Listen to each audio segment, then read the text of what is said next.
Bismillahirrahmanirrahim. Assalamualaikum warahmatullahi ta'ala wabarakatuh. Alhamdulillah rabbil alamin. Wassalatu wassalamu ala asyrafil anbiya wal mursalin wa ala alihi wa sahbihi ajma'in. Alhamdulillah, segala pujian bagi Allah Subhanahu wa taala yang memberi kita kehidupan dan memberi kita ketenangan dan ketenteraman dan memberi kita peluang untuk menjalankan dakwah di bawah latihan positif Islamic Psychology, iaitu life coach training program, di mana kita melatih dalam bidang motivasi, coaching, mentoring dan counselling, terutama menghadapi isu-isu eksistensial yang akan datang, iaitu kita akan menghadapi satu zaman yang sangat menggerunkan, iaitu bila climate change ataupun perubahan iklim ini menyebabkan banyak isu-isu dari segi bagaimana kita nak hidup itu akan terhurai dan kita kena melakukan sesuatu yang positif. Jadi kita ada banyak research. Jadi research yang saya tumpukan sekarang ialah climate change atau perubahan iklim, dan kita ada network kita iaitu Islamic-ClimateActionNetwork. YouTube, you masuk di situ, dan kita ada WhatsApp group, dan you boleh sama-sama memberi ilmu pengetahuan tentang ancaman kehancuran secara total jika kita tidak mengubah cara hidup kita dan cara tamadun ini yang berasaskan fossil fuel, berasaskan kepada intensif, berasaskan kepada pollution dari segi karbon dioksida, CFC, methane dan sebagainya, yang sedang merosakkan iklim dunia secara yang sangat ketara, sangat cepat. Jadi kita tak boleh katakan benda ni it's business as usual. No. Now is the time for us to act. Di bawah IPCC, International Intergovernmental Panel for Climate Change, United Nations mengatakan kita hanya ada 10 tahun saja untuk mengubah diri kita, keluarga kita, ummah dan global, supaya kita shift daripada cara tamadun ini dijalankan menggunakan fossil fuel kepada cara-cara yang lebih sustainable, renewable energy dan macam-macam lagi yang kita tahu dari segi kaedah-kaedah saintifik itu memang sudah wujud. Cuma kita kena memberi perhatian supaya political leader kita itu sekata dengan kita dan mula mengambil tindakan secara total. Sebab dunia ini satu. Kalau umpamanya Amerika tidak setuju untuk mengambil tindakan, maknanya Amerika dan Donald Trump itu akan menyebabkan seluruh dunia ini hancur. Jadi itu yang kita perlu tentukan, bahawa influence dari segi semua daripada individu dalam tamadun ini, individu itu penting untuk mengambil tindakan supaya kita dapat mempengaruhi political leader kita, dan political leader kita perlu mempengaruhi global leaders di seluruh dunia, negara besar, China, India, Amerika, Europe dan sebagainya, dan sama-sama kita bantu mengatasi masalah yang eksistensial ini. Dan saya akan tunjuk video The Last Hours, bagaimana ia menunjukkan bagaimana kalau kita tidak mengambil tindakan dalam masa 10 tahun ini, kemungkinan besar dalam 100 tahun tamadun manusia ini akan extinct, pupus, punah. Tidak ada lagi kewujudan. Bukannya hanya manusia, semua jenis-jenis haiwan-haiwan dan serangga-serangga dan sebagainya. Itu 100 tahun sahaja. Kita ada window of opportunity di bawah IPCC, Intergovernmental Panel for Climate Change, United Nations. Kita ada 10 tahun saja untuk alih dari segi carbon intensive civilization kepada satu sivilisasi yang berasaskan renewable energy dan yang sustainable dan eco-friendly. Itu sesuatu yang kita boleh lakukan, dan sains dan teknologi itu semua ada. Jadi kita perlu tentukan bahawa kita boleh mengatasi masalah ini. The last hour of extinction, warning to the world to extinction. Akhirnya kehancuran menuju kepada kepunahan. Kalau kita tak buat sesuatu, punah, habis. Tetapi sebagai Muslim dan mukmin, kita tahu yang menentukan ialah kun fayakun daripada Allah Subhanahu Wa Taala. Kita hanya boleh ikhtiar. Kalau Allah nak tentukan bahawa kiamat esok, memang kiamat. Tetapi kalau Allah nak tentu kiamat itu 1000 tahun akan datang, itu akan terjadi juga. Tetapi yang Allah bagi ialah peluang kita menentukan hala tuju, sama ada ke arah kepunahan atau ke arah kesejahteraan. So, kalau kita teruskan dengan climate issue ini, dampak kerosakan daripada perubahan iklim adalah tentang cairnya ais laut, ais Di Arktik dan Antartika, bila ais itu cair, methane hydrate di bawah Antartik itu akan mula mengeluarkan gasnya, dan gasnya itu 100 kali lebih poten daripada CO2, dan ia akan menyebabkan suhu meningkat 2 darjah Celsius, naik lagi 2 darjah Celsius. Kalau dia dah sampai 4 darjah Celsius kenaikan suhu itu, dia akan sudah ada feedback loop, dan feedback loop ni akan naik sampai 8 ke 10 darjah Celsius. Di tahap 6 degree Celsius semua akan hancur.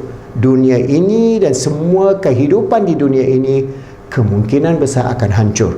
Jadi video The Last Hour ini adalah sesuatu yang anda perlu lihat sendiri, fahami dan pass kepada kawan-kawan kita semua. Dia mesti WhatsApp, social media, bagi kita share dan faham apa dia ancaman kepada diri kita, anak kita, cucu cicit kita tentang kewujudan umat manusia ini sendiri.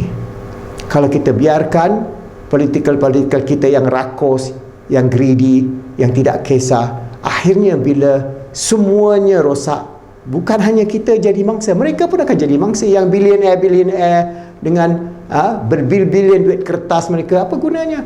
Makanlah kertas, tak boleh hidup. Jadi video ini sangat penting, hanya 10 minit sahaja, The Last Hour. Saya harap anda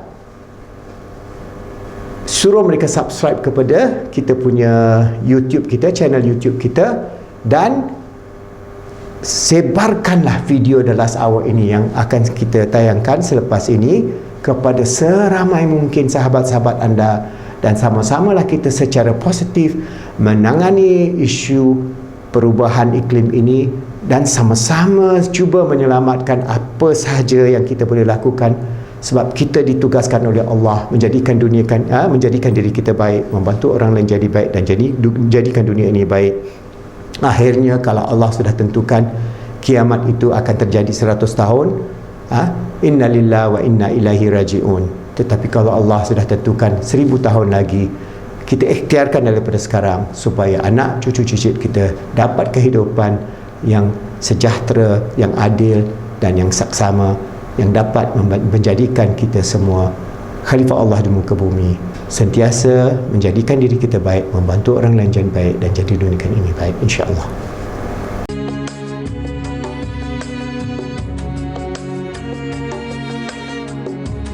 Until now, most of the discussion about global warming has been about its destructive impact on the climate, about melting sea ice, about the potential for massive crop failure, and about the millions of refugees who will have to flee from rising sea levels. And while these things are terrifying in their own right, no one except for a small group of people in the scientific community has been recently talking much about the E word, extinction. Well, it's time we started talking about extinction, because if we continue on the path we're on, if we continue pumping fossil fuels into the atmosphere, it won't just mean the end of the Arctic sea ice or the end of miles of shoreland. It could mean the end of most large, complex life forms on Earth, and that would include us. The possibility that global warming could lead to a mass extinction like our planet has seen 5 times in the deep geologic past is the subject of our new documentary, Last Hours, which we're proud to present in its entirety tonight, right here on The Big Picture.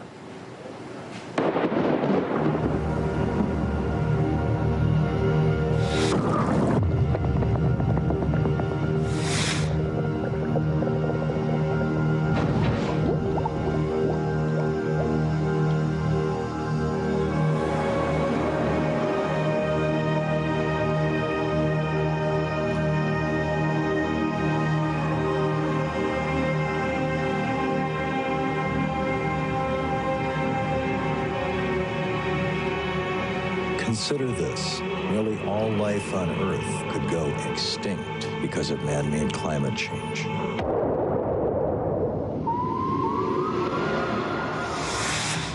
It's hard to imagine Earth without life.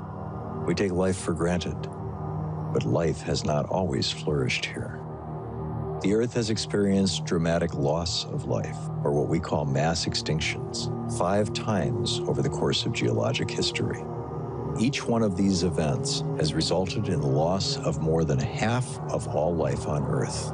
And the largest and most devastating of all was the Permian mass extinction. Almost all life on Earth disappeared. Permian mass extinction is, in essence, just the greatest crisis that life on Earth has ever suffered.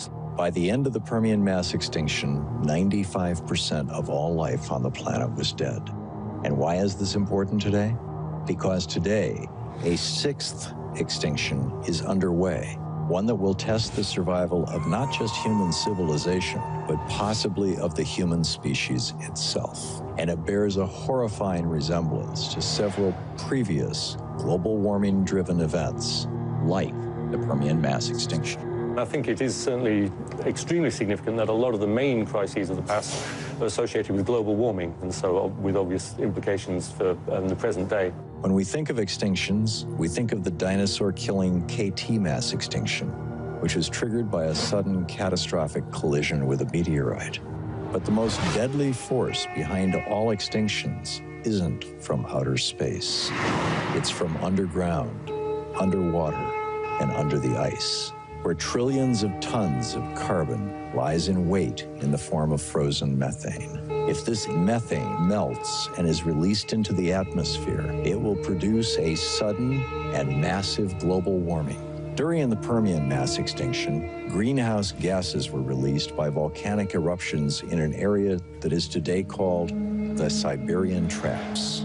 These, along with the heat from the lava flow itself, warmed the atmosphere of the Earth by at least 6 degrees Celsius. That much global warming took a huge toll on land, animals, and plants, but far worse, it warmed the oceans enough that methane, frozen deep under the sea, melted and was released into the atmosphere.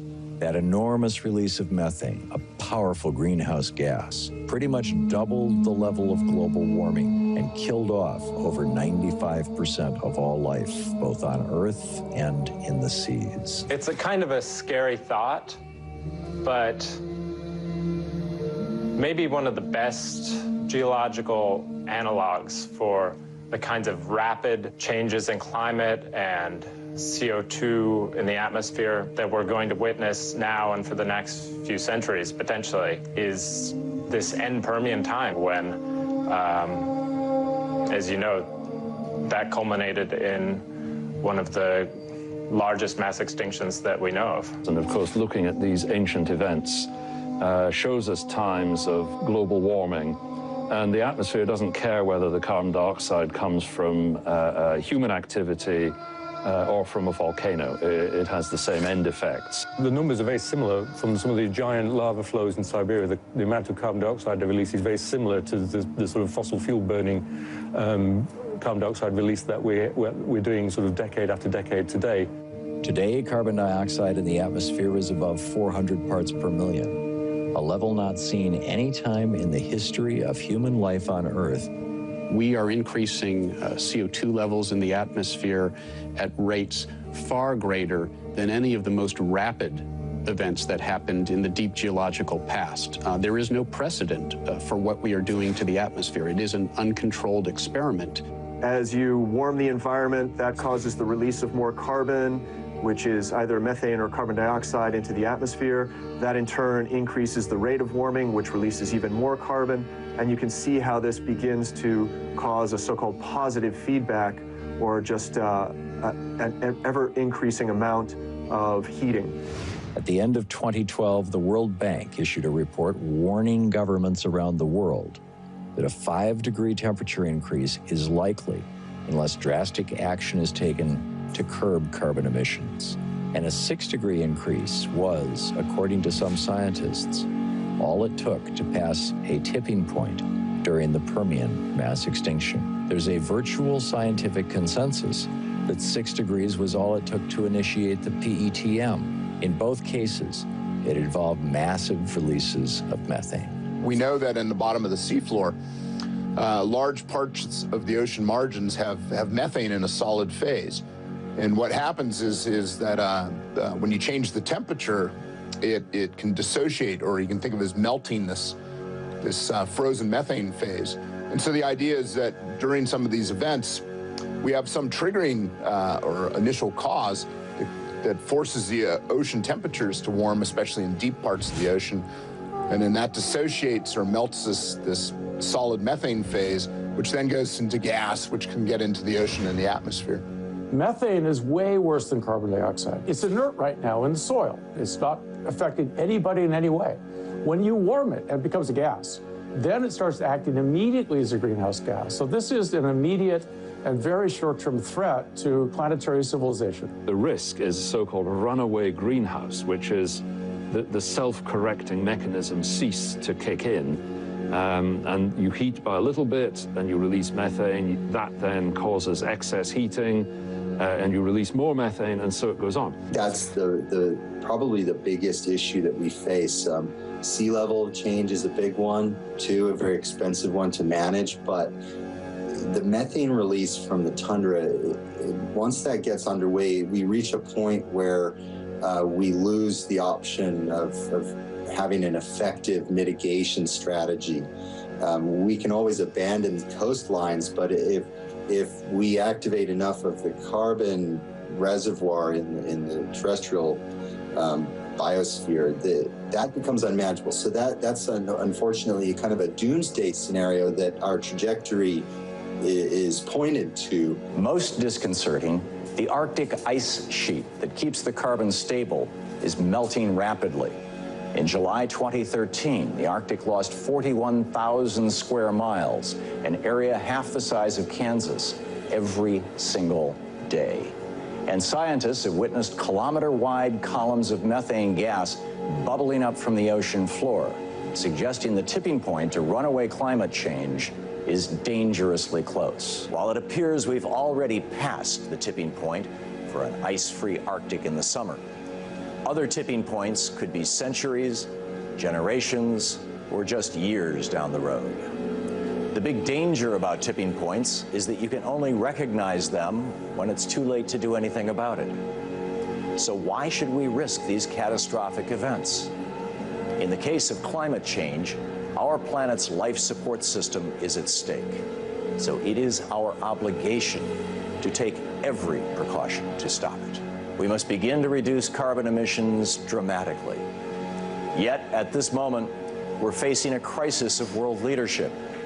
Powerful fossil fuel corporations are fighting to monetize the trillions of tons of carbon they own that's still underground.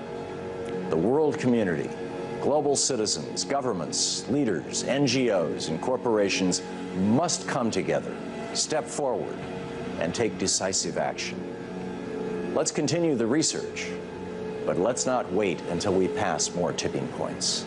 This is the most urgent of times and a most urgent message. Please forward this to as many people as you can. A number of people have endorsed this film, including former Vice President Al Gore, who said that carbon pollution from burning fossil fuels is changing our climate and transforming our world. From more destructive and more frequent climate-related extreme weather events and rising sea levels to climate refugees, crop failure, and water scarcity, the consequences are profound. Al Gore said Last Hours expertly explains how we got here and what will happen if we don't work together to stop it. It is a needed and urgent call to action. Kumi Naidoo, the international director of Greenpeace International, said that Last Hours is a captivating, extremely compelling appeal meant to awaken politicians and business leaders to take climate change action and stop runaway catastrophic climate change. Few films have managed to capture the sense of urgency as well as Last Hours. In the context of science telling us that emissions need to peak by 2015 and then come down, and with politicians doing little to reflect this urgency, this is a much-needed asset for the climate movement. And Maggie Fox, president and CEO of the Climate Reality Project, praised Last Hours, saying that in the 18th century, Edmund Burke wrote, "Those who don't know history are destined to repeat it." Many years later, Last Hours makes clear how much we have to learn from our planet's history to truly understand the potent threat of trapped methane. This film acts as a call to action on climate that we must heed. The stakes couldn't be higher. Share lasthours.org with everyone you can. Tag, you really are it.